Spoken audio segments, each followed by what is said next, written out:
Hi, my name is Emily. I'm 30 years old. Recently, I've been enjoying the convenience of working from home thanks to technology. My husband, Dan, and I have been married for 2 years. Last year, we achieved a big dream of ours, bought a house with a large yard. Although we're paying off the mortgage, we've been creating a peaceful life together, supporting each other every step of the way. We've always dreamed of having 3 children and building a happy, loving home. Everything seemed to be going well, but recently, John surprised me with something unexpected. He said, "Emily, I've been thinking, what do you think about having my parents and younger sister moving with us? I've always dreamed of living as one big family under the same roof." When I told my mom, she was really excited about the idea too. I was shocked. "Wait a minute, Dan," I said. "How could you talk to your mom about this before discussing it with me? That's not right."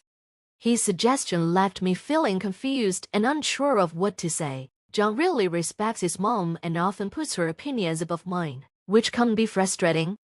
Right now, our house already has a lot of furniture and appliances that were gifts from John's mom. While I appreciate her generosity, the items aren't really my style and take up a lot of space. Sometimes, I wonder if she chose them on purpose, imagining us all living together in a house decorated to her liking.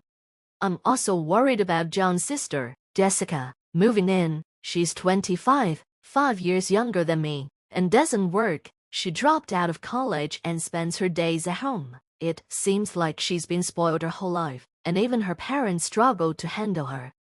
Jessica, John's younger sister, has a habit of buying branded goods like bags, wallets, and clothes almost every month. I've overheard her father complain about her constant shopping since she doesn't have a job. It's clear her parents are the ones supporting her extravagant lifestyle.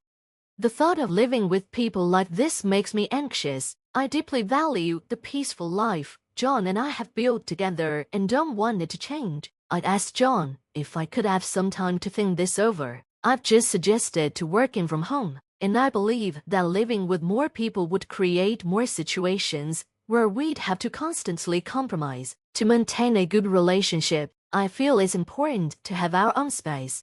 When I tried to explain this to John, he got upset. "Why can't you be more flexible?" he said. "It's just 3 more people. Besides, Jessica might get married and move out someday. She's already dating someone. Plus, having my mom around could be a big help when we have kids. Isn't that a good thing?"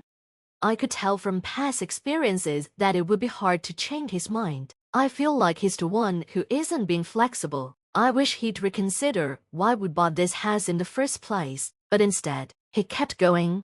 "You have your own room to work in, right? By the way, I haven't told my family you're working from home. They think you're just a housewife," he said with a laugh. "If we split the chores like cooking, cleaning, and laundry, no one would feel overwhelmed. Honestly, living with my mom here is already decided, so we don't need to discuss it anymore." I was stunned. His words felt cold and controlling, and frustration welled up inside me. How could he dismiss everything I've done? I work hard every day, and my income is essential to paying for this house. There's no way we could afford it on his salary alone. The house loan had been approved because of my stable income. Does John even realize that? Yet, he publicly calls me a housewife, which I find completely unacceptable. Even though I felt a swirl of emotions, I decided to stay calm and get through this situation. John hadn't told me any details about his family moving in, like when they'd arrive or which rooms they'd use, but my fears became reality the very next day. I got a message from my mother-in-law. "Emily, John told me about us moving in. Thank you so much for welcoming us into your home. I know this is sudden, but John said we can start anytime, so we've decided to move in next week." Her cheerful message left me stunned. I felt my patience wearing thin, but knowing I'd have to deal with them for a long time, I took a deep breath and tried to stay calm. A week later, on a sunny afternoon, they arrived with a moving truck. My sister-in-law, Jessica, seemed especially excited. "I never thought I'd get to live in such a beautiful house. My brother must be earning so much," she said with a bright smile. "Emily, you're so lucky to have married such a reliable man. It must be amazing to have all this and not have to worry about chores. I hope I can enjoy life like this someday. Her comments caught me off guard. It was clear she thought I was a full-time housewife and expected me to take care of most of the housework. Unfortunately, my guess was correct. My mother-in-law added, "Emily, I hope you can handle the regular cleaning, laundry, and cooking for all of us. Oh, and I'm feeling a bit tired right now. Could you make me some tea, maybe with some Japanese sweets to go with it?" I was shocked and felt the weight of their expectations pressing down on me. Was I really prepared for this? I wondered. Meanwhile, my father-in-law, who is usually quiet and reserved, approached me while I was in the kitchen. In a low voice, he said, "I know this situation is uncomfortable, and I feel truly sorry. If there's anything I can do, like gardening or cleaning the entrance, please let me know. Back at our house, I've always taken care of those areas myself." My father-in-law, looking a bit embarrassed, quietly said, "If there's anything I can do to help, just let me know," with an apologetic look on his face. That evening, when John came home from work, he seemed happier than I'd ever seen him before. "Dad, Mom, Jessica, thank you all. I never imagined we'd all be living together like this. A new chapter starts today, and I'm so excited for it. Feel free to pick any room you like." "Oh, and I was thinking Emily could help out with the household chores," he said, beaming. "Since this is a special day for the family, we should celebrate. I'll go buy a cake from that nice bakery nearby." John's cheerful words made my mother-in-law and Jessica light up. "John is such a kind and thoughtful son. He's so happy to have us here," my mother-in-law said, smiling. Jessica laughed, unlike someone else. "Ah, don't tease that too much, ma'am." While they enjoyed their cheerful conversation, I was deep in thought about the responsibilities that now seemed to be piling up on me. It was clear I needed to set some boundaries. Later, I gathered everyone and said, "I need to share something important. I work full-time from home, and my schedule during the day is very busy. I can't manage dinner and other tasks systematically, but I'd appreciate help with chores like laundry and cleaning. There might be times when I'm working late, so I hope you can understand." I tried to be honest, but my mother-in-law and Jessica reacted just as I feared. Jessica smirked and said, "Oh wow, ma'am, did you hear that? People actually call working from home a real job these days. I mean, how much could she even be earning? Maybe $100 or $200 a month. Actually, probably less." My mother-in-law chuckled. "Emily, dear, that's quite amusing. In my circles, no one's ever too busy because of working from home. It doesn't really sound like a proper job."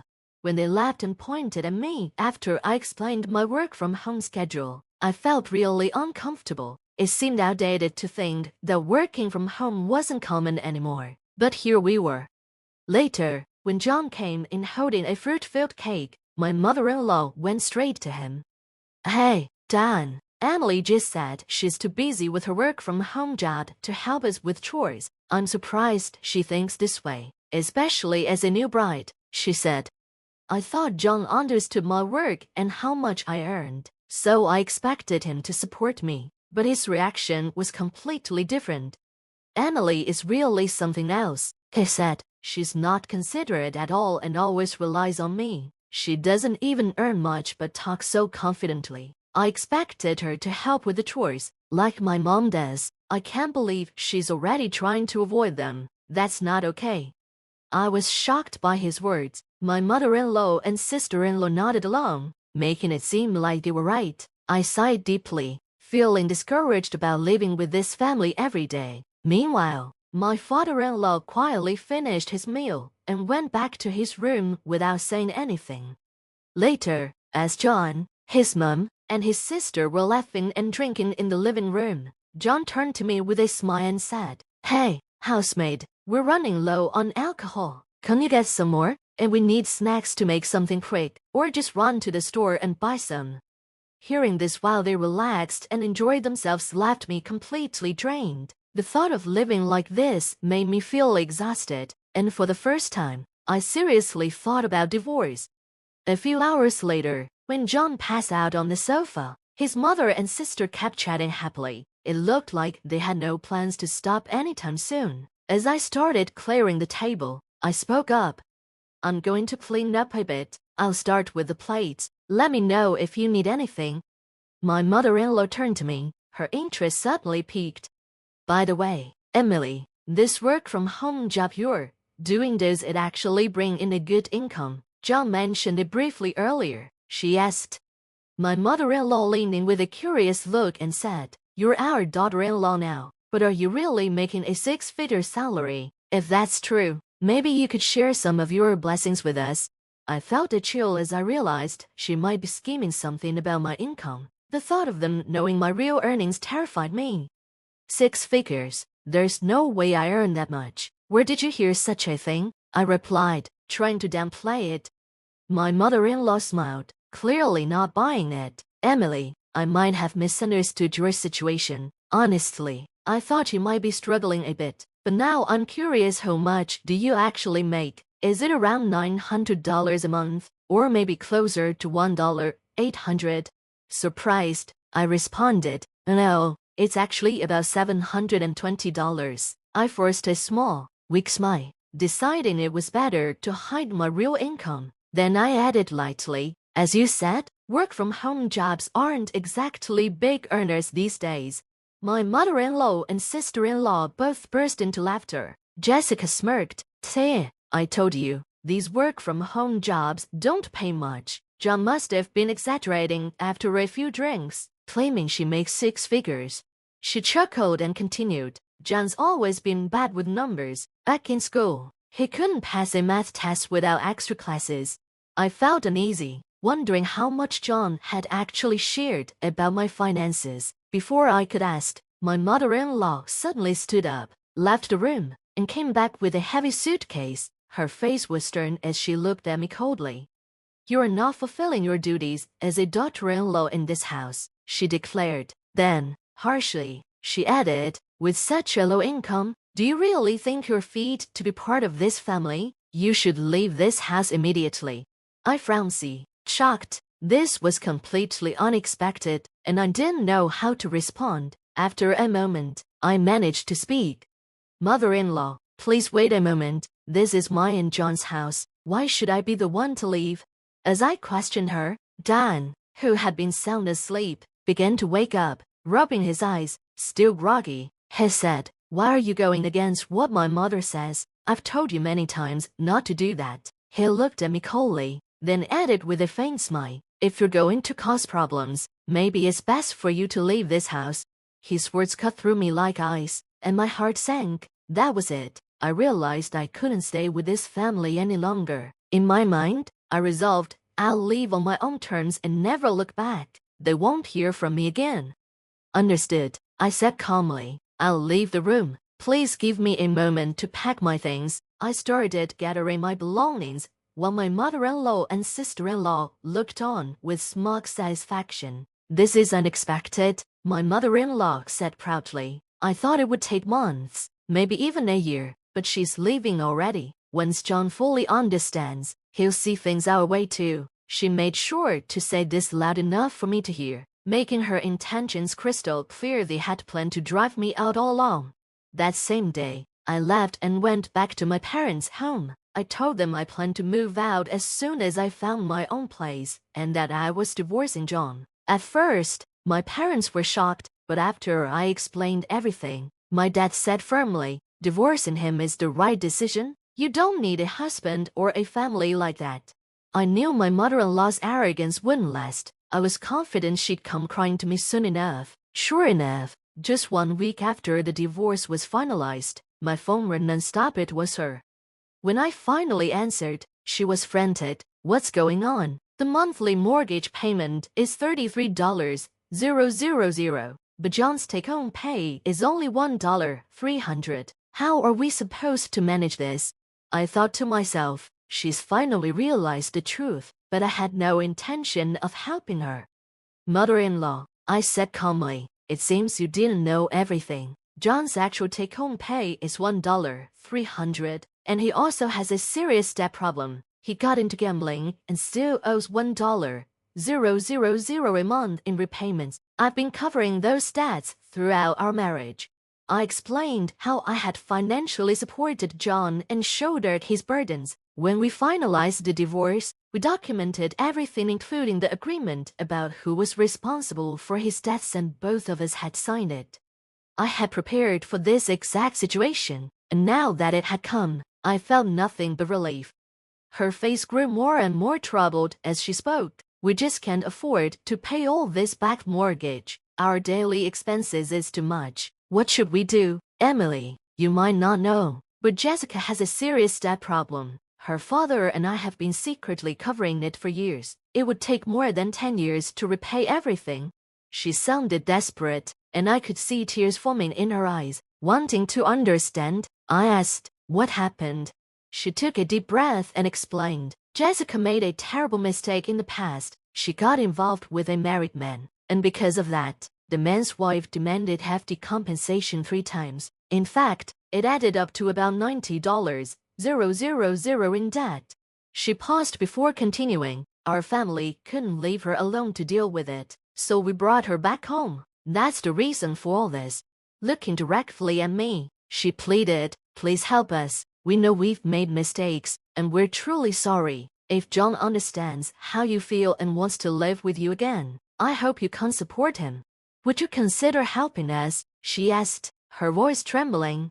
Amid my shock and confusion, I managed to respond calmly. Mother-in-law, are you feeling okay? If you're under too much stress, I can refer you to a professional for support. But think about what you're asking. Do you really believe that, after being driven out of the house, I would return just to fix your financial troubles? That's an unrealistic expectation.